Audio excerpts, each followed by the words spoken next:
നമുക്ക് പേരയുടെ വിക്രത്തിന്റെ ഇന്നത്തെ നല്ലൊരു കഥ കേട്ടാലോ? അങ്ങനെ ഇന്നത്തെ കഥയില് വാസവൻ വീട്ടിലേക്ക് വരുവാണ്. അപ്പൊ വാസവന്റെ കൂടെ 2-3 അനുയായികളും ഉണ്ടായിരുന്നു, പാർട്ടി പ്രവർത്തകരും ഉണ്ടായിരുന്നു. അവരോട് പറഞ്ഞു, ബാ ഊണ് കഴിച്ചിട്ട് പോവാന്ന് പറയണം.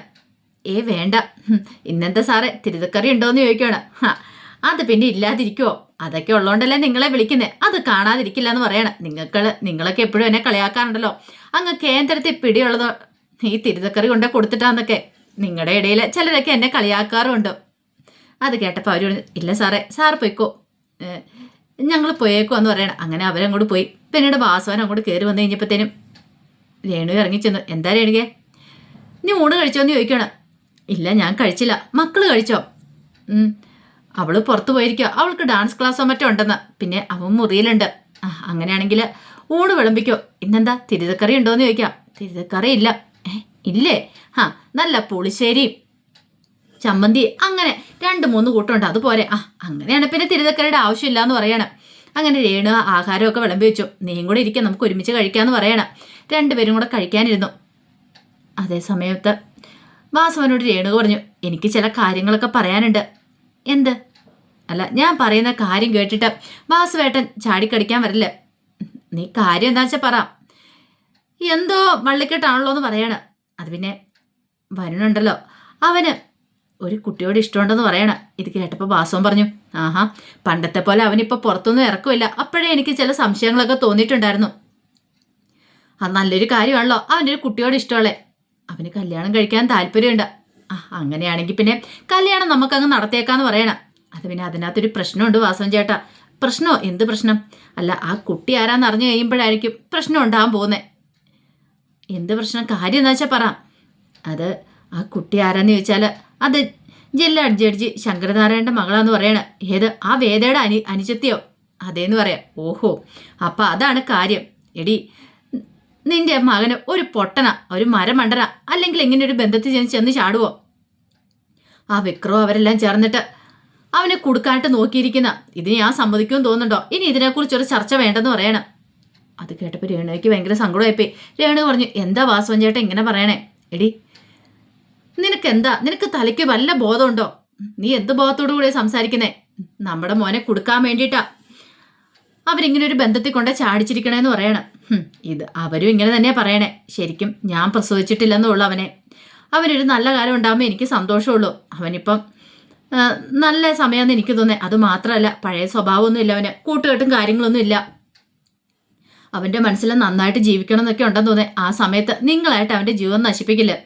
ഇപ്പം നിങ്ങൾ പറഞ്ഞല്ലോ വാസവൻ ചേട്ടാ, അവര് ഇവനെ കുടുക്കിട്ട് പിടിച്ചിരിക്കുമെന്ന്. ഇതേപോലെ തന്നെയാണ് ആ ദീപ്തിയുടെ വീട്ടുകാരും പറയണേന്ന് പറയണം. അവരിവിടെ വന്നിട്ടുണ്ടായിരുന്നു. ആര്? ആ വേദ വന്നിട്ടുണ്ടായിരുന്നു. വേദ എന്നിട്ടോ? വരുണിനോട് സംസാരിക്കാൻ വേണ്ടി വന്നാ. കാരണം ദീപ്തിയെ വരുണ് ഇല്ലാതാക്കാൻ വേണ്ടി കൂട്ടുപിടിച്ചിരിക്കുന്നൊക്കെ പറഞ്ഞുകൊണ്ട്. പക്ഷെ ആ സമയത്ത് വരുൺ ചില കാര്യങ്ങളൊക്കെ പറഞ്ഞു.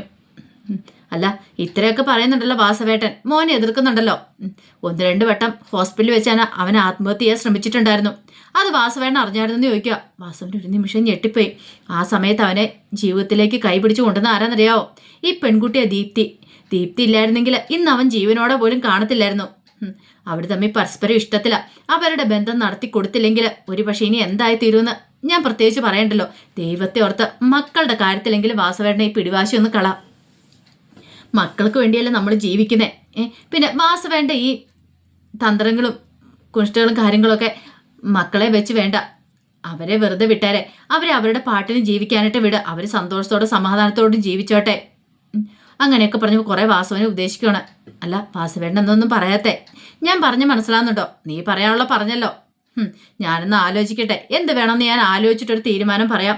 നീ ഇപ്പം തൽക്കാലത്തേക്ക് കഴിക്കാനൊക്കെ വാസവൻ പറഞ്ഞു. പിന്നീട് ചന്ദ്രശേഖരനും ശ്രീകാന്തും കൂടെ സംസാരിക്കണ സമയത്ത് ശ്രീകാന്ത് ഇങ്ങനെ ആലോചിച്ചുകൊണ്ട് നിൽക്കുകയാണ്. ആ സമയത്ത് ചന്ദ്രശേഖരൻ ചോദിച്ചു, എന്താടാ നീ ആലോചിക്കണം? അല്ല, അത് പിന്നെ നീ ആലോചിച്ചിട്ട് വല്ല കാര്യം ഉണ്ടോടാ? സ്വന്തം പെങ്ങളെ കല്യാണം കഴിക്കാൻ പോകുന്ന ആരാ? ഇത്രയും കാലം പെണ്ണുപിടിയിലും മയക്കുമരുന്ന് അടിമയോ ഒരുത്തനാണ്. അല്ല, നിന്റെ മൂത്ത പെങ്ങളെ കല്യാണം കഴിച്ചൊരു ഗുണ്ട 2ാമത്തെ പെങ്ങളെ കല്യാണം കഴിക്കാൻ പോന്നും അത്ര ഒരുത്തനാണ്. അവന് മയക്കുമരുന്നിനും അതുപോലെ തന്നെ ഇല്ലാത്ത പണികളൊന്നുമില്ല. എടാ, എന്നിട്ട് അത് നിനക്ക് തടയാൻ പോലും പറ്റുന്നില്ല. എന്നിട്ടാണ് അവൻ്റെ ഒരു ആലോചനയും കാര്യങ്ങളൊക്കെ. എന്നെ കൊണ്ട് കൂടുതൽ പറയിപ്പിക്കരുത്. അച്ഛൻ എന്ത് വർത്താനം അച്ഛാ പറയണേ? പിന്നെ എന്ത് പറയണോടാ ഞാൻ? സ്വന്തം പെങ്ങളുടെ ജീവിതത്തെ രക്ഷിക്കാനുള്ള ബാധ്യത പോലും നിനക്കില്ലേ? അവളെ രക്ഷിക്കാൻ പോലും നിനക്ക് പറ്റില്ലേ? അച്ഛാ, അത് രക്ഷിക്കാം, അവളെ രക്ഷിക്കണം. അതിനു വേണ്ടിയിട്ടാണല്ലോ ഞാൻ അച്ഛൻ്റെ അടുത്തേക്ക് വന്നേ. അച്ഛനുമായിട്ട് ഡിസ്കസ് ചെയ്യാതെ ഞാൻ എന്തെങ്കിലും കാര്യങ്ങൾ ചെയ്യാറുണ്ടോ? നീ എന്ത് ചെയ്തിട്ട് എന്ത് ചെയ്യാനാടാ? നീ എന്തെങ്കിലും ഒരു കാര്യം ചെയ്തിട്ടുണ്ടോ? സ്വപ്നം കാണാനായിട്ട് എല്ലാവർക്കും പറ്റും, പക്ഷേ അത് പ്രാവർത്തികമാക്കാനായിട്ട് ഇത്തിരി ബുദ്ധിമുട്ടുള്ള കാര്യമാണ്. ഇവിടെ നമ്മൾ ബുദ്ധിയാണ് പ്രയോഗിക്കേണ്ടതെന്ന് പറഞ്ഞു. അച്ഛാ, ബുദ്ധി പ്രയോഗിക്കാന്ന് പറഞ്ഞാൽ ഏതേ ഈ കാര്യങ്ങളൊക്കെ വാസവൻ അറിയാവോ? അറിയാവോന്ന് എനിക്ക് അറിയത്തില്ല. അങ്ങനെയാണെങ്കിൽ അധികം വൈകാതെ തന്നെ വാസവൻ ഈ കാര്യങ്ങളൊക്കെ അറിയും. ദീപ്തിയും വരണും തമ്മിലുള്ള കാര്യങ്ങളൊക്കെ അറിയും. അങ്ങനെ അറിഞ്ഞു കഴിയുമ്പോഴത്തേനും അയാളത് വേണ്ടെന്ന് വെക്കുമോ? ഒരു കാരണവശാലും ഇല്ല. അയാൾ നോക്കുമ്പോൾ പെണ്ണ് ജില്ലാ ജഡ്ജിയുടെ മോള് എന്തുകൊണ്ടും തൻ്റെ മകന് ചോദിച്ച് അയാളുടെ മകൻ എന്തായതെന്നൊക്കെ അയാൾക്ക് നന്നായിട്ട് അറിയാലോ. അപ്പം അയാൾ ഒരു ആലോചനയായിട്ട് നിൻ്റെ അടുത്തേക്ക് വരും. അപ്പം നീ എന്തു ചെയ്യും? ഞാൻ പറ്റില്ല എന്ന് പറയും. എടാ, ഇവിടെയാണ് നിനക്ക് ബുദ്ധിയില്ല എന്ന് പറയണേ. നീ എന്ത് ചെയ്യണമെന്നറിയാവോ?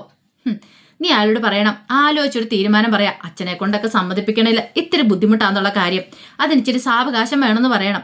അങ്ങനെ അതൊക്കെ പറഞ്ഞ് കല്യാണത്തിൻ്റെതായ ഒരുക്കങ്ങളൊക്കെ നടക്കണ സമയത്ത് നീ പതുക്കെ അവനെ അങ്ങോട്ട് തീർക്കണമെന്ന് പറയണം.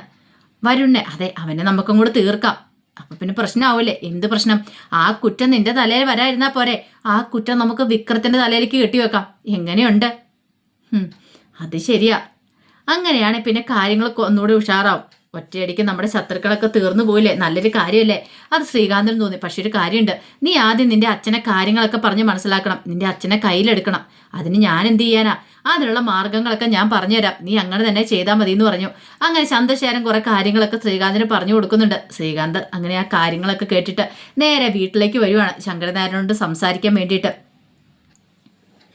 പിന്നീട് ശങ്കരനാരായണൻ്റെ അടുത്ത് വന്നിട്ട് ശ്രീകാന്ത് കാര്യങ്ങളൊക്കെ പറയണം. അച്ഛാ, നമ്മൾ ഉദ്ദേശിച്ചവല്ലൊന്നുമല്ല. ആ വിക്രം ഉണ്ടല്ലോ, അവന് നമ്മളോട് ചെയ്യുന്ന ചതിയാന്ന് പറയണ. വിക്രം എന്ത് ചെയ്തെന്നാടാ പറയണേ?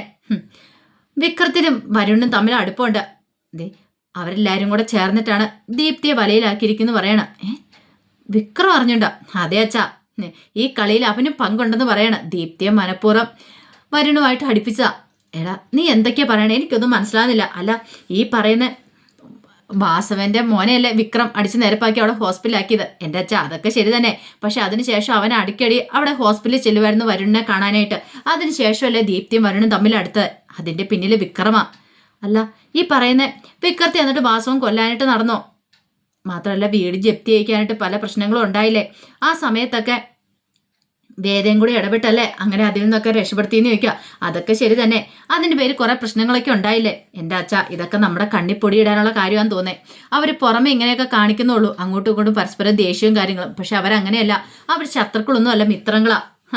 നമ്മളെ ഇപ്പം ശത്രുക്കളായിട്ട് കണ്ടിട്ട് നമ്മളെ തോൽപ്പിക്കാന്നുള്ള വിക്രത്തിന്റെ ലക്ഷ്യം. അതിനു വേണ്ടിയിട്ട് വാസവനെ വരെ അവൻ കൂട്ടുപിടിച്ചിരിക്കുക. പിന്നെ അറിയാലോ, ആ വരുണിനെ പോലുള്ള ഒരു പക്ക ക്രിമിനലിനെ കൊണ്ട് നമ്മുടെ ദീപ്തിയെ വിവാഹം കഴിപ്പിക്കാനായിട്ടാ അവൻ തീരുമാനിച്ചിരിക്കുന്ന വിക്രം. അങ്ങനെ എന്തെങ്കിലും സംഭവിച്ചിട്ടുണ്ടെങ്കിൽ പിന്നെ നമ്മൾ ജീവിച്ചിരുന്നിട്ട് കാര്യമുണ്ടോ? അല്ല, ദീപ്തിയോട് പറഞ്ഞാലും ദീപ്തിയുടെ തലയിലേക്ക് കയറുന്നില്ലോ. എൻ്റെ അച്ഛ, അവള് ഇതൊക്കെ അനുസരിക്കും. കാരണം അവളെ അവൻ മയക്കെടുത്ത് വെച്ചിരിക്കുമല്ലേ. അതുകൊണ്ട് നമ്മൾ എന്തേലും ചെയ്തേ മതിയാവുള്ളൂ. എന്ത് ചെയ്യാനായിട്ടാ?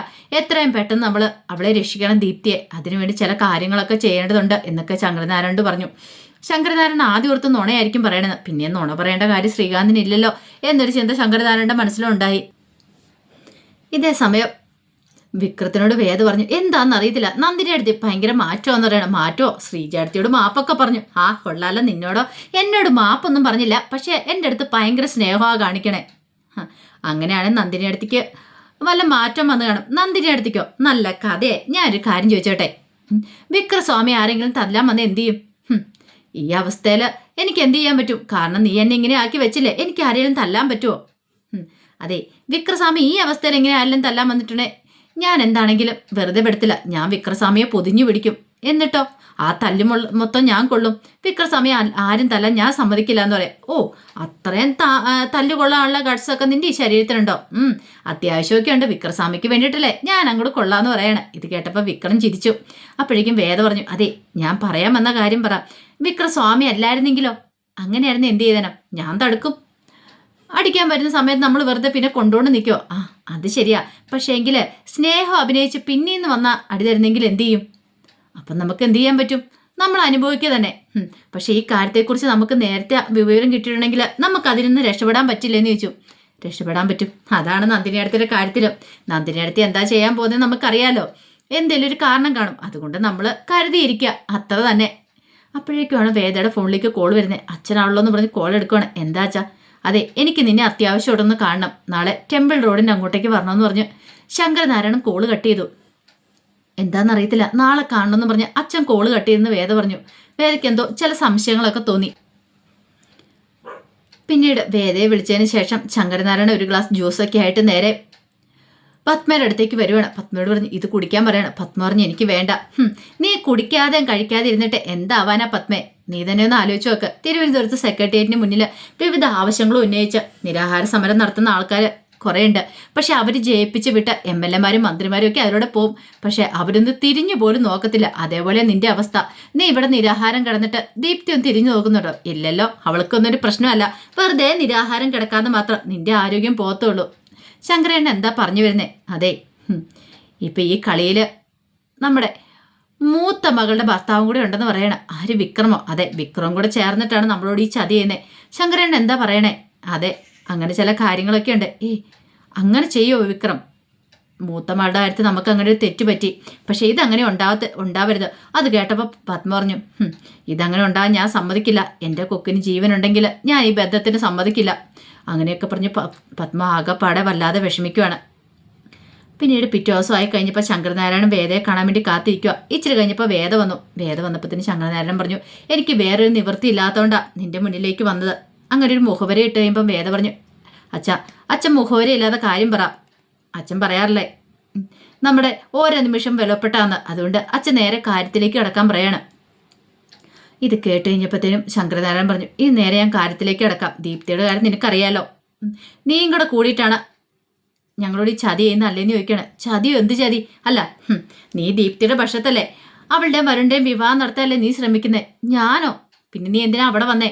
ഞാൻ അവിടെ വന്ന ദീപ്തിയോട് പിന്മാറാൻ പറയാനായിട്ട് ഈ ബന്ധത്തിൽ നിന്ന്. അല്ലെങ്കിലും ഞാൻ ഈ ബന്ധത്തിന് സമ്മതിക്കുമെന്ന് അച്ഛന് തോന്നുന്നുണ്ടോ? എനിക്കറിയാം നിന്റെ ഭർത്താവ് ഈ ബന്ധത്തിന് സമ്മതിച്ചിരിക്കുക. അവനും എല്ലാവരും കൂടെ ചേർന്നിട്ട് ഈ ബന്ധം നടത്താനായിട്ട് ശ്രമിക്കുക. ഞങ്ങളെ തോൽപ്പിക്കാൻ അവൻ്റെ ഭാവം. നിന്റെ കാര്യത്തിൽ എനിക്കൊരു തെറ്റ് പറ്റിപ്പോയി. പക്ഷേ ദീപ്തിയുടെ കാര്യത്തിൽ എനിക്ക് ആ തെറ്റ് പറ്റാൻ പാടില്ല. നിന്റെ ഭർത്താവ് എങ്ങനെയെങ്കിലും കുടുംബത്തെ നശിപ്പിക്കാൻ വേണ്ടിയിട്ട് ഇറങ്ങിത്തിരിക്കുന്നുണ്ടെങ്കിൽ അവനോട് പറഞ്ഞേരെ. പണിക്കത്ത് ശങ്കരനാരായണൻ ആരാന്ന് അവനറിയാൻ പോകുന്നുള്ളെന്ന്. അവനാണ് ഈ ബന്ധത്തിന് പിന്നിൽ. അവരെ രണ്ടുപേരെയും കൂടെ ഒന്നിപ്പിച്ച് ഞങ്ങളെ ഇല്ലാതാക്കാനേ അവൻ്റെ ശ്രമം. അതൊരിക്കലും നടക്കില്ല എന്ന് പറഞ്ഞേരെ. ഇതൊക്കെ കേട്ട് കഴിഞ്ഞപ്പോഴത്തേനും വേദൊരു ഞെട്ടലോടുകൂടി ശങ്കരനാരായണൻ നോക്കുക. അപ്പോൾ അതിൻ്റെ വിശേഷങ്ങളൊക്കെ നമ്മളിന്ന് കാണുന്നത്. ഇതിൻ്റെ ബാക്കി വിശേഷങ്ങളുമായിട്ട് വൈകുന്നേരത്തെ പ്രമോയി വരാട്ടോ. ഒരിക്കൽ കൂടി എല്ലാവർക്കും ശുഭദിനം നേർന്നുകൊണ്ട് നിർത്തുന്നു.